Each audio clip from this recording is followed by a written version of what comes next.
नमस्कार दोस्तों, Mithilanchal express channel में आप सभी का एक बार फिर से बहुत बहुत स्वागत है। दीपावली और छठ को लेकर दरभंगा एयरपोर्ट एक बार फिर से सुर्खियों में था, क्योंकि यहां पर किराया बहुत ज्यादा यात्रियों से वसूला जा रहा था। लेकिन छठ और दीपावली के समय यात्रियों की संख्या अधिक होने से फ्लाइट, ट्रेन, बस सभी में सीटें फुल होती थी, जिस वजह से ज्यादा किराया देकर भी अपने घर आने के लिए यात्री मजबूरन आते थे।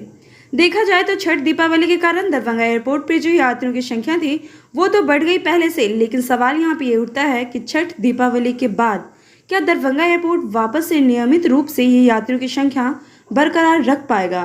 फ्लाइट की संख्या वापस से जितनी थी उतनी हो जाएंगी और लगातार लोग एक बार ट्वीट के माध्यम से, फेसबुक के माध्यम से, ना जाने कई सोशल साइट से द्वारा दरभंगा एयरपोर्ट पर सवाल करते हैं कि किराया बढ़ोतरी को लेकर क्या उस पर कोई बड़ा निर्णय लिया जाए, ताकि वापस से यात्री अन्य एयरपोर्ट की जगह दरभंगा एयरपोर्ट से यात्रा करना पसंद करें। उन्हीं में से एक यात्री जो कि दरभंगा एयरपोर्ट से सफर करते हैं, उन्होंने दरभंगा एयरपोर्ट के ट्विटर हैंडल पर ट्वीट करते हुए लिखा है, जिनका नाम राजेश झा है। वो कहते हैं, फ्लाइट बढ़ाना चाहिए, आपको मुंबई, दिल्ली, कोलकाता का रेट कम करना चाहिए। वहीं श्याम जी झा कहते हैं, छठ पूजा पर इतना टिकट महंगा करना गैर कानूनी है, कृपा करके कुछ विचार किया जाए।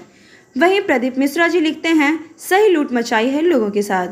आपको इस तरह के कई मैसेज दरभंगा एयरपोर्ट के ऑफिशियल ट्विटर हैंडल पर दिख जाएगा, जहां यात्री परेशान हैं और अपनी बातें रख रहे हैं, और उन्हीं की बातों को मिथिलांचल एक्सप्रेस आप सभी के सामने लाता है। और वहीं इन सभी के बीच एक अच्छी खबर रही कि 29 तारीख को दरभंगा हवाई अड्डे पर आगमन एवं प्रस्थान करने वाले यात्रियों की कुल संख्या 2550 रही, जिनमें प्रस्थान और आगमन के कुल उड़ान 18 रहे। तो दोस्तों, आप इस बारे में क्या सोचते हैं दरभंगा एयरपोर्ट के बारे में? आप अपना विचार हमें कमेंट सेक्शन में जरूर दें। आपका प्रत्येक कमेंट्स हमारे लिए अत्यंत आवश्यक है। तो मिलते हैं नेक्स्ट वीडियो में एक नए अपडेट के साथ। शुक्रिया।